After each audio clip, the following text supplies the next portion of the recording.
afternoon. It is afternoon. I think when you look at this panel right here today, a lot of different time zones are well represented. What I love about what I get to do is, I get to immerse myself with great entrepreneurs, people from around the world. I run a program called SportsTech Tokyo. I think Talks mentioned a little bit about it in the last panel. The program itself has companies, 159 of them, from 23 different countries. And so today's panel is kind of an embodiment of that. It's an embodiment of the diversity within the sports tech industry, where things are moving. And so I'm really excited to be here and then to introduce the folks here as well. So I'm going to go down the line. I'm going to introduce them. I'm going to let them share just a very high level in terms of what they're doing, because as some of you may know, these companies are flying a little below the radar right now. You're going to hear a lot about them here in the coming years. But we'll start here with Shahid Rasool of Cricket. Yes. If you wanted to share a little bit more, go ahead. Sure. So we work in cricket. Cricket is the second most popular sport in the world, right? So basically, the format of cricket is pretty lengthy. The shortest match is about 3 to 4 hours, then 8 hours, then 5 days, right? So there's a lot that goes on during this time period. So that's where we come in and try to bridge, get users more engaged with the game that's happening, because nobody has that much time to sit in front of television or watch live streams for that long. So we create content, we provide real-time highlights of the match. So basically, we brought in this innovation of real-time highlights, which is that if you miss something in a live match which happened a minute back or 2 minutes back, or even the first ball of the match, you can actually watch that on demand. So you can create your own custom highlights. So on top of that, further, we have a very engaging fantasy integration and then content and some very basic coverage as well, because that's really necessary. Yeah. So that's what we're doing with cricket at Crick and Jeff. Thanks. Next up here is Ben Reynolds, CEO of Spork. Yeah, so it's great to be here in Singapore, and Asia is such an interesting market for us. So we call ourselves a virtual commentary studio. So we're helping broadcasters and sports federations more easily produce multilingual commentary for their live broadcasts. So, one of our most recent or upcoming examples is Rugby World Cup, where we're producing French, Spanish, German, Russian, Portuguese, Hindi, Mandarin commentary for World Rugby, and World Rugby then use that to package up and sell to their broadcast partners all around the world. So we're all about helping sports leagues talk to their fans in the language they want to be talked to, and obviously with the language diversity across Southeast Asia and more broadly Asia and India, particularly relevant for everything we're doing at Spork. Great, thanks Ben. Nick Goggans from Pumpjack. Yeah, thanks. Yeah, great to be here in Singapore. As a long viewer of the F1 race, it's exciting to see it here. I've been to the U.S. Grand Prix many times. Pumpjack is helping rights holders value and trade their data. And the problem that we see that's facing the industry as a whole, and also some of our clients, is simply that there is so much data around the fan that is effectively siloed in many different areas. So for our for the Dallas Mavericks as an example, where we're connecting all the different process from mobile app to the Wi-Fi to the POS system, et cetera, to give a collective understanding of not just how we can improve fan engagement and so forth, of delivery of things in an intelligent and semi-automatic before you get to artificial intelligence way, but making that data accessible to the people actually doing the work.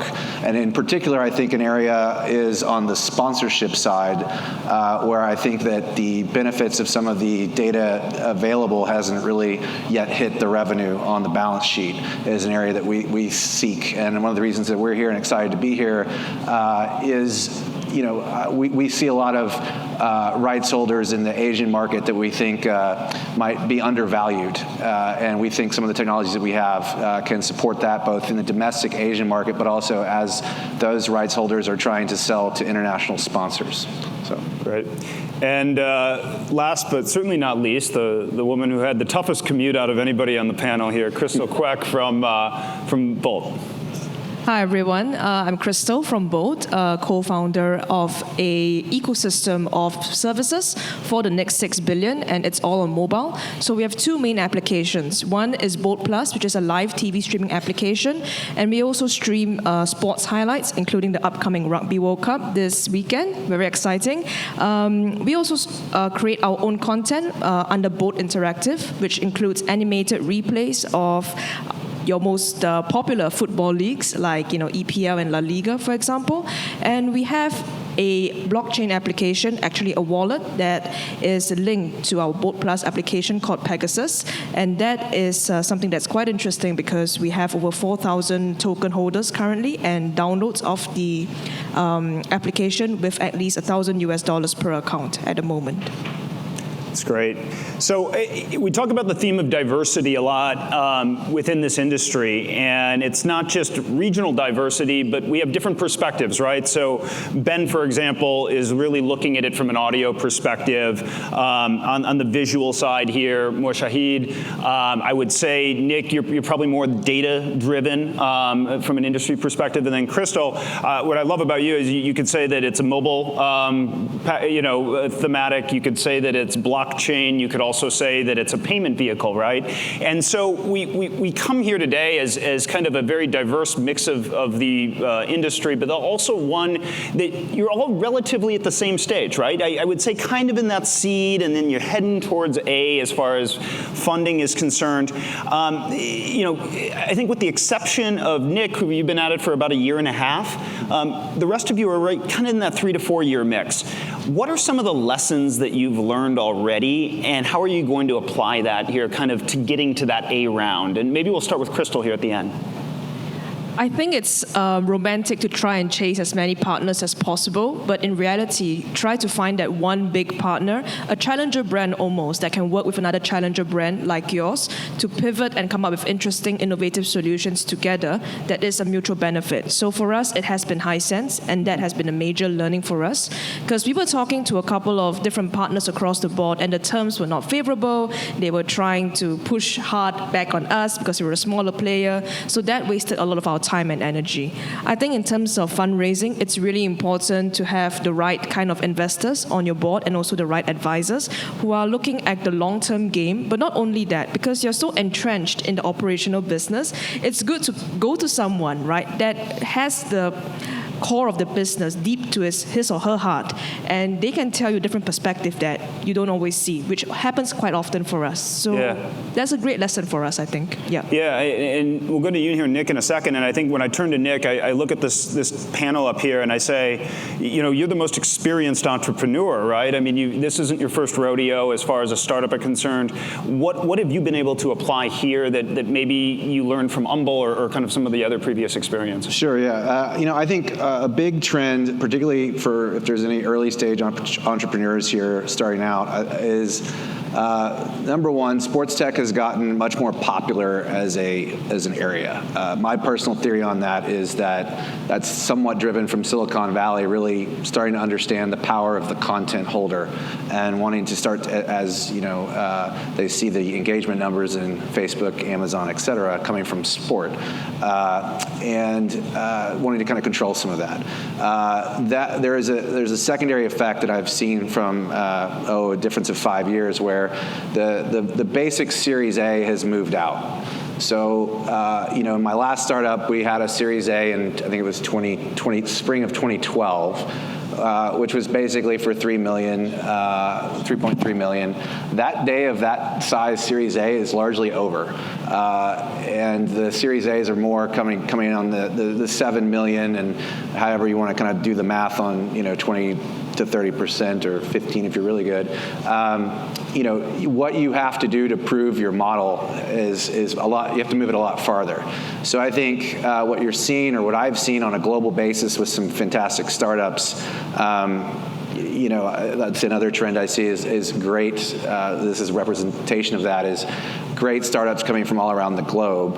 But the problem is people are pretty good at getting their first million from seed investors, friends and family, that sort of thing. There's a long stretch between trying to get to there to where the Series A is. And I think you have to be very clear on your first seed rounds to see if they can help you along the way to follow back. If you are having success and just need a little bit more to continue on and have leverage when you're negotiating the A round, you want to have some gas in that tank. Also, I think that thinking about your business model to try to get cash in early as much as possible. I think Ben and I were just joking about that, but as you can, if you control your cash, you control your story as much as possible, and I think that that's at least my perspective. So there's some others that will say, don't put any cash on your balance sheet, but I disagree with that route because of this environment. Also because of sports. If you're doing something, I think you really need to think about how am I driving value and revenue into my client. I think the more you can do that, the better. And I'll just kind of pass it on. Yeah. Yeah, so for us, I think it's interesting. People might have picked up on the accent. I'm a Kiwi from New Zealand, started this business in New Zealand 3 years ago. And for anyone who doesn't know, New Zealand is this tiny country right up at the bottom of the world where the nearest flight to Australia is 3.5 hours. And so really we had to, from day one, have a very, very global view on things and a global outlook. And it's reflected in all aspects of our business, where we have clients in every continent except Antarctica. I'm now based up in the US. We're not afraid to get on a plane and go and see people, which is one of the reasons I'm here, right, is just spending time with some of our Singapore and Malaysian-based customers who we know. And hey, the beauty of it is because we're from New Zealand, because we're from this tiny country where we're not afraid to get on a plane and go and see people, we're just so used to just constantly being on the road, seeing people in person. So, that's been one of the big lessons for me over the past few years, is just the importance of being global from day one and taking a very international mindset, particularly if you're from a smaller market, I guess, like New Zealanders, but also to an extent Singapore here, where sure you're a part of wider Southeast Asia, but Indonesia is a very different market from Singapore, from Malaysia, from the Philippines, and getting on a plane and going and seeing clients in person is the best thing you can do.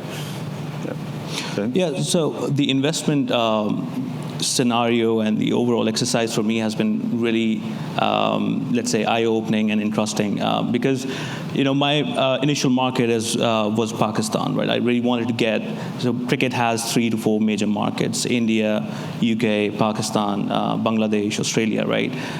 And then you have category B markets, which are emerging: North America, Middle East, etc.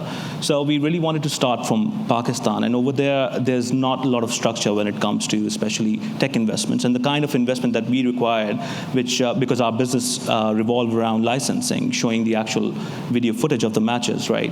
So when we went to the institutional investors, they didn't really want to go into it because they did not understand the business around licensing, right?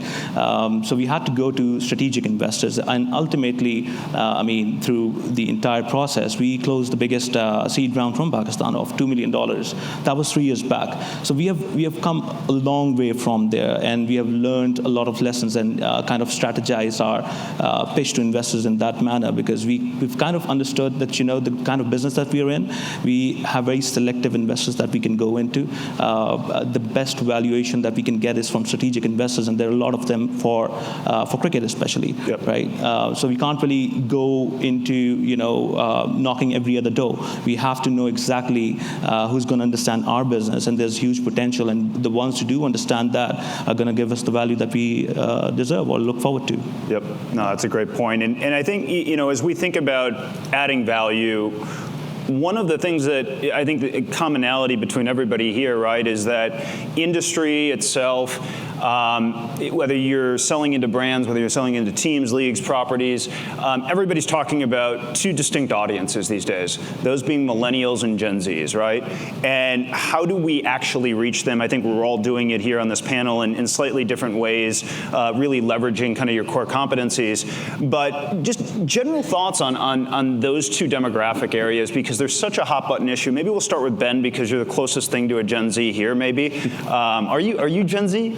When is the cutoff? I'm like Grandpa Millennial. I'm not even in that. I'm 94, born in 94. So. Oh wow. So maybe I don't know. I don't know what generation I am, but somewhere around, I play Fortnite. If that puts me in the Gen Z. That's awesome. So tell me about it. I mean, what you're doing is so kind of breakthrough. Are you solving that problem for rights holders and brands, helping them connect? Yeah, sure. And I mean, it's interesting because I think I do look more, I feel I am old compared to a lot of the stuff that's happening in media and everything at the moment, right? I mean, I remember even going to high school. When I was there, it was no phones, no laptops. Yep. 3 years later, every kid's got a laptop and they're signing into lectures online. So the world's just moving so much quicker, and I think that's also reflected not just in the hardware and everything that's happening there, but more so in the speed of content and the pace of content and what you have to be doing to really keep up with the shorter and shorter attention spans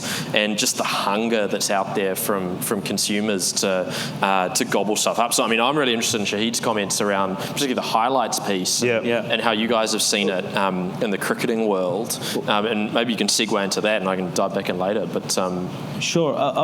For us, it's definitely been focal point to identify the kind of audience, because our audience ranges from Z to Millennials to 40 plus even, because it's sports and it's the only sport in the region that we're working in, Southeast Asia, right?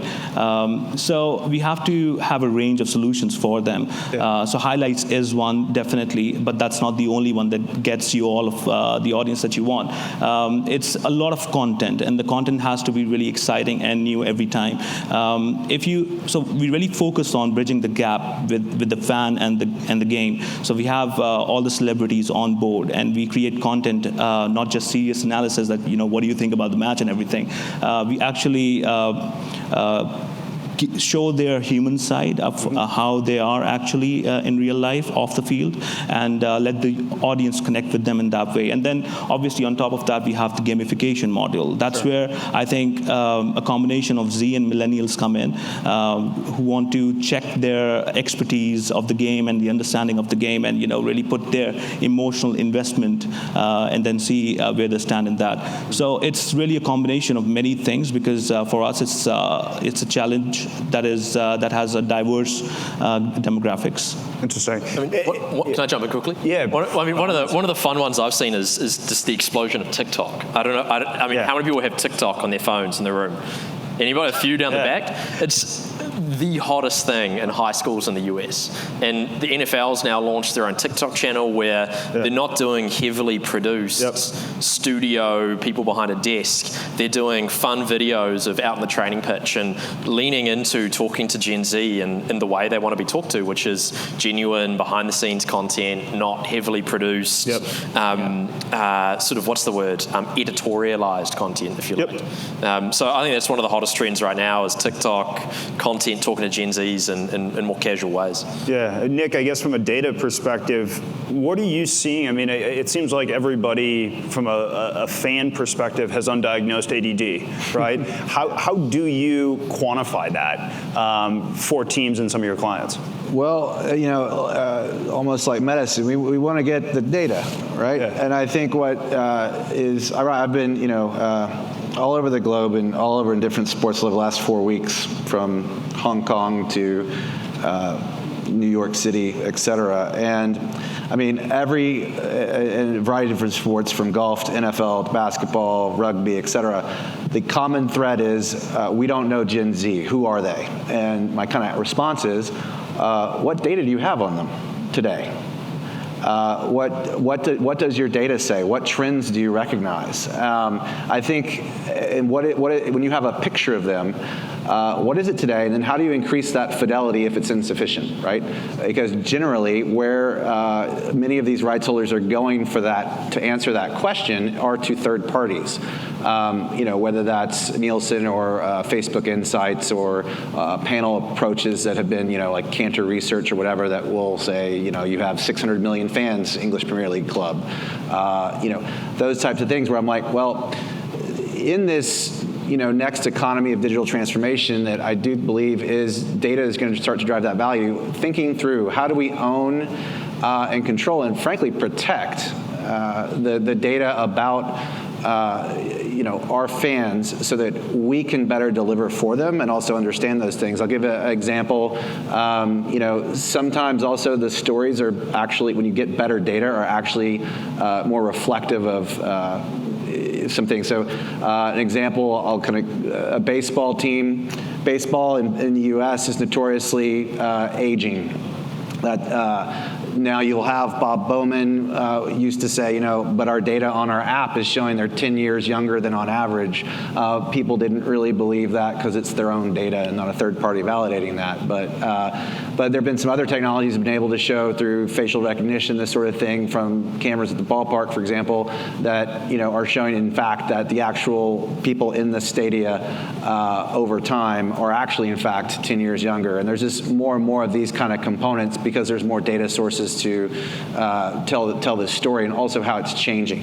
And so at the end of the day, to kind of bring this back, who is Gen Z? It's your responsibility as the rights holder to reach out to them, create that engagement point where you are able to understand who they are. It doesn't hurt to ask. And I think you get into some interesting things. One final point on that, I think it's ironic in the esports we all talk about. And when you look at sales decks in esports, in particular, some of the ones that I've seen, it seems like they're selling it as if it was former TV, and I understand the need to do that because that's where some of the buying market is. But it seems to be not articulating the fact that this is a sport where literally every element of it is recorded in data from who's watching, how long they're watching, the actual game, the athlete, everything, yet they're not yet fully using that as a unique selling point, which I think should be coming on board in a very interesting way, which might help to advance some of the valuations there differently. Yeah, and Christel, on Gen Z and millennials, I mean, obviously you're using blockchain technology, you're using a lot of different ways of getting to that demo. What have you learned?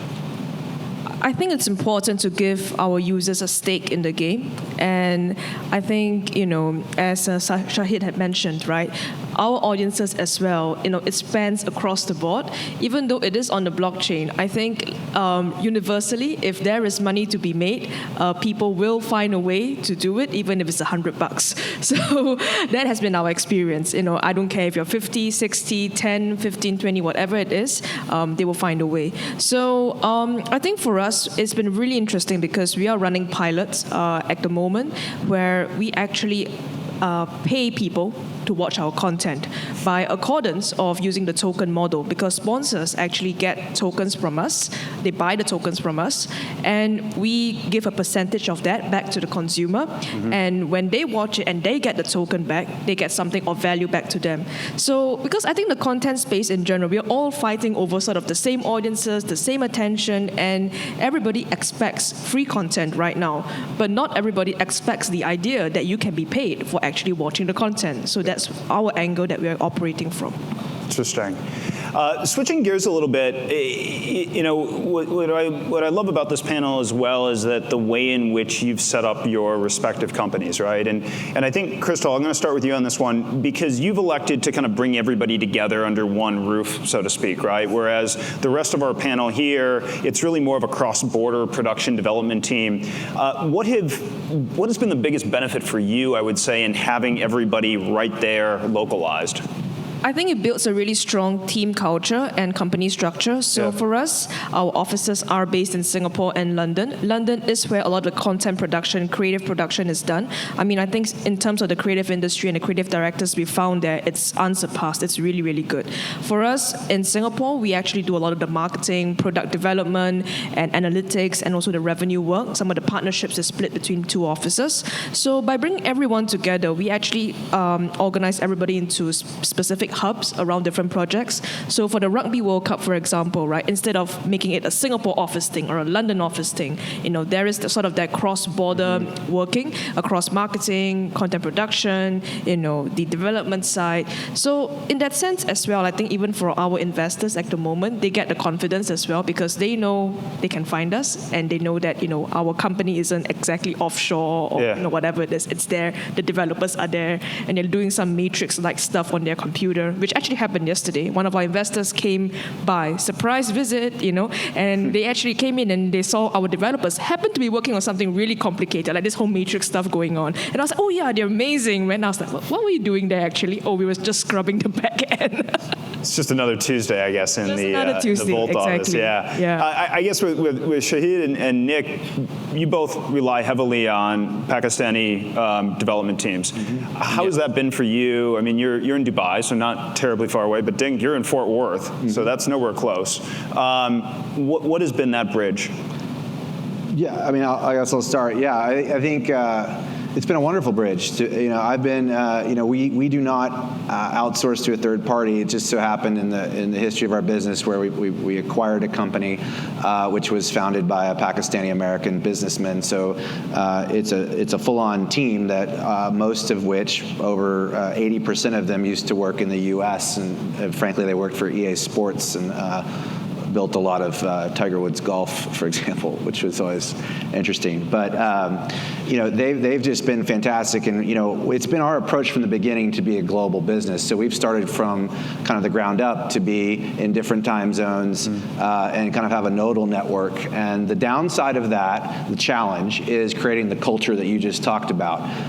And so what we try to do, at least quarterly, is try to get people together and get everybody together, and then that can kind of make people moving on their nodes. And obviously, I just think the physical presence on a regular basis can then help extend the obvious things we all use, like Slack and Hangouts and those sorts of things. But and I think Ben, is kind of this way too. This has allowed us, I think, kind of this flexibility to be very adaptive to our client base and start to spring up little nodes around the globe. Difficulty we're facing right now is as we've expanded in Europe is really frankly Brexit's a big issue for us right now, right? So what we were originally going to do London, we're now really looking at Spain instead, based on some of the growth that we're seeing in the EU and some of the quality of the developers in southern Spain as well. It's been really interesting. There's some great talent in Valencia, Salamanca, et cetera. Yeah.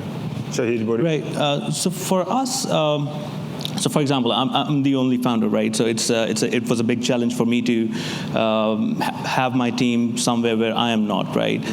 So I had to structure it in a manner that we have presidents and department leads. They are the ones who directly communicate with me, and they take care of their departments. And if they need any help for me to come in and talk to anyone within their department, I do that. So I've built the entire team myself. So we are at 60 right now. And I think the essence of entrepreneurship and startup is really starts from knowing your team and knowing the people that you're getting on board. So that was a big challenge for me, given that I have to move out, Dubai, and probably now I'm looking at registering over here as well for expansion into other markets. It was really important for me to have a solid structure in place. So yes, my team is entirely in Pakistan. The head office is in Dubai, and then we have content producers from all over the world, because obviously it's a global brand. If there's cricket happening in England, we have content producers from England. If it's in India, then we have producers from over there. But all of that comes to the operation side in Pakistan. That's where it gets broadcasted to the world. Yeah. And Ben, I guess you look at your team, right, and then you look at your commentators, and your commentators are coming from everywhere. What has it been like for you, just kind of managing all those pieces on a very global level? Sure. I mean, I think having a distributed team, although we do have central offices in each location, it's the only way to build a successful business nowadays, right? I mean, we win deals because our two competitors are parked up in New York and DC and don't go anywhere else. Whereas we say, yeah, no worries, we'll see you in Geneva next week, and get on a plane and go and see our customers. So that's ultimately the only way to win in this game is by going where your customers are, and the best way to do that is by having people there in person. And we're just at the stage now where it's all largely founder sales, and so it's me and my business partner on a plane. I mean, he's in Amsterdam at the moment. We're meeting up in Madrid tomorrow, then go to Toronto the next week. So we're all over the place. But I think the biggest challenge for us has been, as we've built the team out, managing the time zone issue has become the hardest part, particularly with, I mean, Rugby World Cup, we have this pain coming up next week where we're expected to have support engineers online delivering the broadcast to millions of viewers around the world at any given time. And so we're saying to our team back in New Zealand, well, you guys, sorry, you've got to draw straws and see who's coming in on Sunday morning at 3 a.m. to run support. And so our sort of next stage of growth is, hey, how do we build out a support team in London, a support team in Singapore, and start doing a bit more sort of 24/7 unified support rather than sort of all doing it out of our New Zealand office. So that's our next big challenge from a localization and globalization standpoint. But from a sales standpoint, I mean, there is no other way to build a company than with people in every market. Yeah, I think I obviously kind of see the same way, and I think kind of going back to some of your questions about funding from earlier, I think that's definitely something.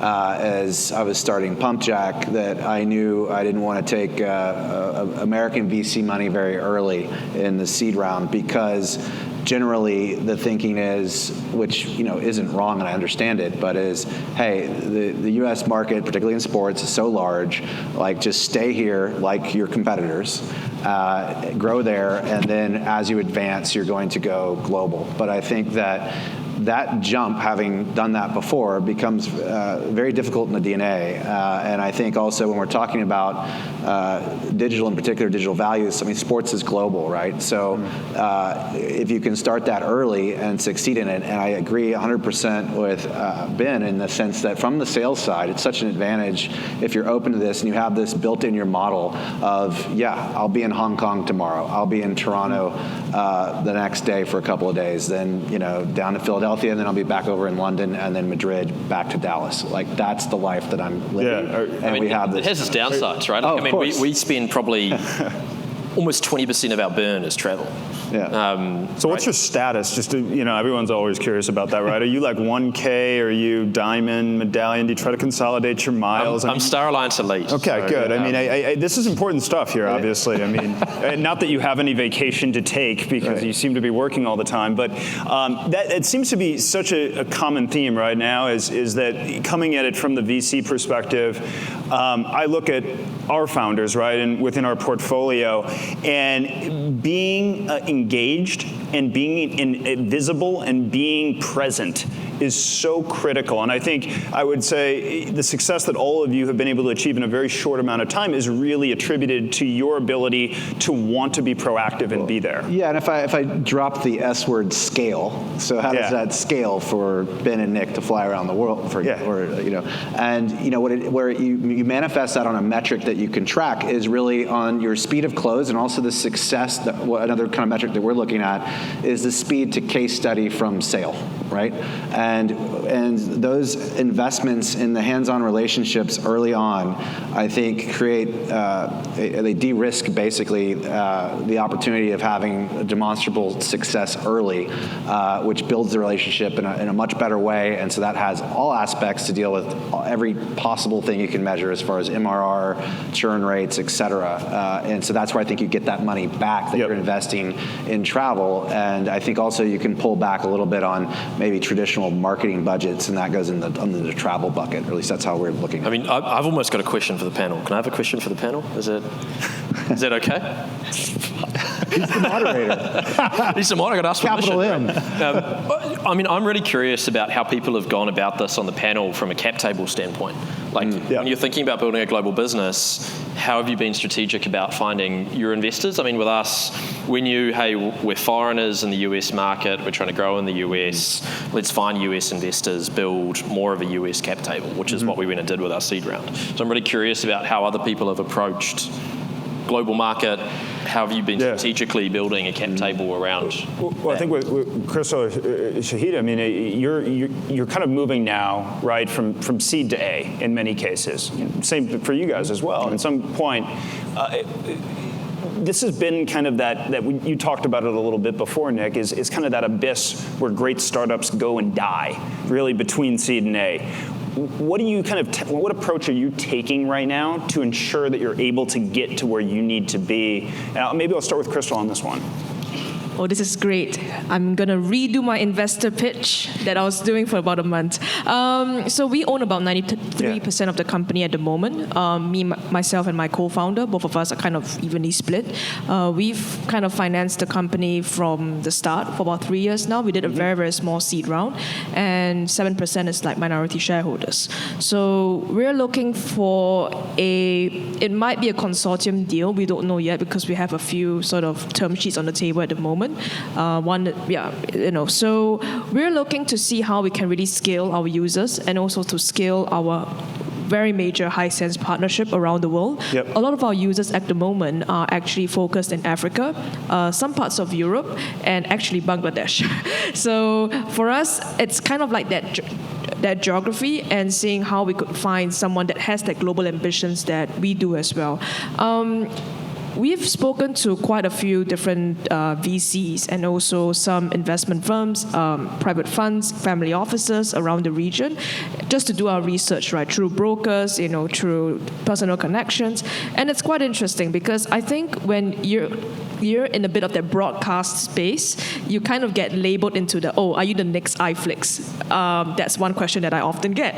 If you're in the blockchain space, they're like, so what happens when Bitcoin becomes volatile? Does the whole token go to die? So that's the kind of question that I get pretty often. So I would say, an investor that I think plays the long game is really important, understands your growth ambitions, can provide that guiding hand, but also give you enough space. I think that's really important. And I think it's important as well that you get the divorce agreement ready before you get the marriage done, because you need to know what the end goal is for the company, right, for the investors. And that's what I always ask. I say, okay, great that we're at the midterm of the discussion and we're doing the legal duty. What's the divorce going to look like, right? And they always get stunned when they ask me. When I ask this question. But I said, no, it's really important to know what the terms of the divorce would be before we get married. That's kind of. That's great. Shahid, anything that you've... Yeah, so when we moved the head office to Dubai is basically the head office of cricket as well. Mm-hmm. That's where the ICC, International Cricket Council, is registered. So we have to deal with investors, and of course we have to acquire rights as well. So that's really the center of all things happening in cricket. Then there are a couple of other stations. I fortunately don't have to travel as much as Nick and Ben because our markets are really defined and we know where our people are, and they're not, in 20 different countries. There are probably 4 to 5 different countries. And cricket especially is very influential in this market when it kind of connects with politics as well, because it's kind of a religion over there, right? So if you have cricket, you have access to everything in those regions. So our investors, potential investors, are strategically are those people who really want to go into these regions. Yep. And most of these people are around Dubai, right? So and definitely, we have a lot of interest from traditional VCs from America as well, but I just don't see the kind of value that getting from there than that I can get from strategic investors. So for me, it's been, let's say, relatively easier. But yes, I do have to go wherever. So the hotspots are basically Middle East and London for investors where they're really interested in going into this market, and not just for the revenue at the end of the day, but also the influence that cricket brings with itself, because you have the politicians, you have the celebrities, you have everything around cricket in this region. Yep. That's great. So one of the things I love about my job as well is I can be on the front lines and I can speak with entrepreneurs that can run circles around me and a lot of folks. And so I learn a lot from just listening to you. And so I also want to use this time to pick your brains, right? So we're kind of hitting this speed round here. We have about 6 minutes left. You're in my position.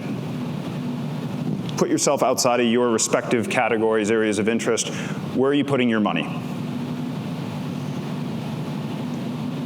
It's been a long time since I worked in. I was a VC associate before this. Haven't thought in investment for years. But where am I putting my money? Look, I think Nick sort of spoke a little bit about it before, about this fire hose of data that's coming online, and we see it in all the federations and broadcasters that we're talking to that have all of this data and are trying to figure out how to use it. So I'm looking for platforms, technologies, teams that are building innovative ways for me to better use and get insights from my data. Yep. For me, it would be technology through and through, because through AI and ML, and especially if you integrate them properly for the B2C audience within this industry, you get a lot of data. Ultimately, yes, it is about data, and using that data, you can really enable the B2C, B2B, and these kind of markets. So, for example, in cricket, there's a huge gap in technology integration into the sports, right? So that's where I would invest more to get the data points that I need. Interesting. Nick? Well, Ben, we have a round open, so I'll talk to you after the stage. But not on my founder side. I've done some angel investments myself before really went into full on with Pumpjack, and an area I was looking at was is on the augmented reality side. I think is one where it's been held back largely because of connectivity issues. So I think once the 5G happens, we're seeing some very interesting things that are about to come online, I think, from Magic Leap and some others that I think, as soon as that connectivity starts to increase, I think also as clubs and teams, it's just the amount of new inventory that gets created out of that can be very exciting. There was a big thing recently from what the Dallas Cowboys did recently, and there's more online there that can scale those engagements beyond that little booth. And so if you can kind of imagine, we're not far away from literally technology where we could you could go into that stadium right over there and see, I don't know, Man City United, which was recorded at Old Trafford, and watch the physical things through. So that's not terribly far away, but I think that's the scalability of that, especially on top of the internationalization or globalization of what we're talking about, and new ways also. You kind of see all these trends are picking in here.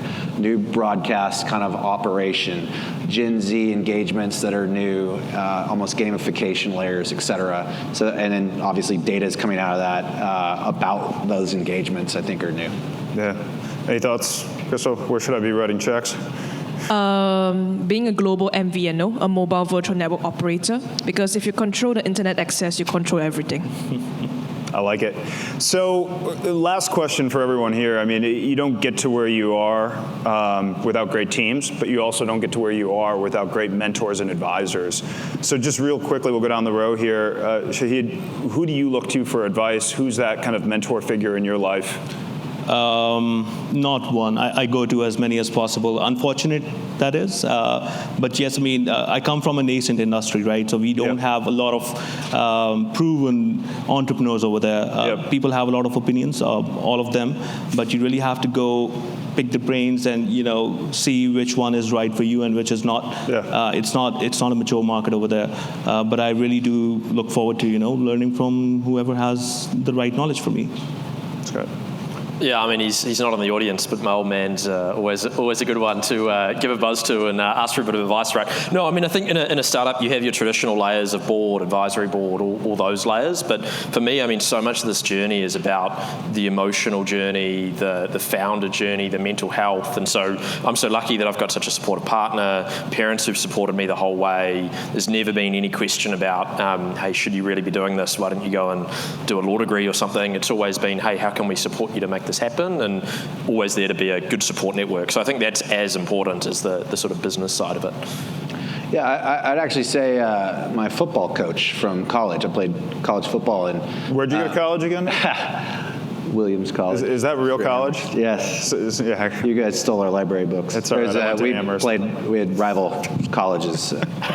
But no, I think that, especially when you're running a startup, it's just managing a lot of different personality types and things like that is actually very analogous to the American football, where there's a lot of different personalities and sizes of people that are all trying to get on the same page and operate it. And how do you execute? How do you manage high highs and low lows and keep everybody as level as possible? And, there's a book I've been reading actually on the plane that's about Bill Campbell, who's the famous Silicon Valley coach, who advised Steve Jobs to the Google guys to pretty much everybody. I highly recommend that of just to any entrepreneur kind of talking, just thinking about the collection. And as a kind of final point, that's also something of like why I'm excited to be in the sports industry in the first place is, especially as we live in a globalized world that's increasingly in its own way getting polarized.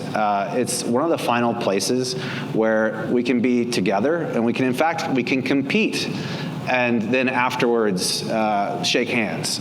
And the lessons from that, I think, are so positive. And I think, with so much going on, I think it's one area that is to me really exciting about this space and why I love being in it. Yeah, last word, Christel. Wow, the pressure is on to say something inspiring. Well, to be honest with you, right? I mean, my best mentor and advisor. I've been very lucky, I think, in my career to have met many interesting people. But my co-founder, Jamal, I mean, he has been an amazing rock of support, and we kind of help each other out. But I'll leave you guys with one saying, because this is my favorite one. So one thing that inspires me daily is this saying from NASA, right? So in NASA, when you go for your space astronaut training, right, they will put this huge motto on the wall, and it says, failure is not an option, because, I mean, if you fail, you're in space, you're going to be stranded, you will die. Right? But my personal motto from that is that failure has to be an option whenever you create something that is going to be game-changing and worthwhile. Mm-hmm. But one thing that you cannot have is fear. So when you're an entrepreneur, you cannot be scared. You cannot have fear, and you got to keep pivoting. You got to keep doing. You can never say no. You can never give up. Right? So I would say that failure is always an option, but fear is not. That's my motto. We will leave it on that. So thank you, everybody, very much. Thank you to this wonderful panel. Excited for the rest of the day, and I don't want to hold you back from lunch at this point. So thanks again. Thank you.